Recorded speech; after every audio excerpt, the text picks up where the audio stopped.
Here's a question that oftentimes Christians may not know the answer to, or maybe you've wondered before, of like, hey, why did Jesus have to die? Why did there have to be a ransom? God, why couldn't you just say, oh, I forgive you?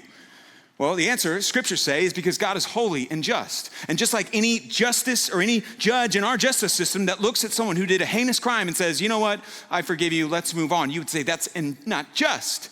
So while God is also just, he's also loving. And so there had to be, because sin creates an eternal debt. That's what scriptures say. The wages of sin, or the return for sin, is an eternal death.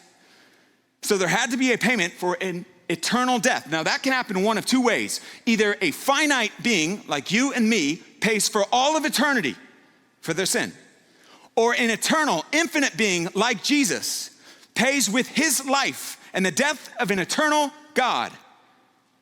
That's why he alone could be the ransom for humanity.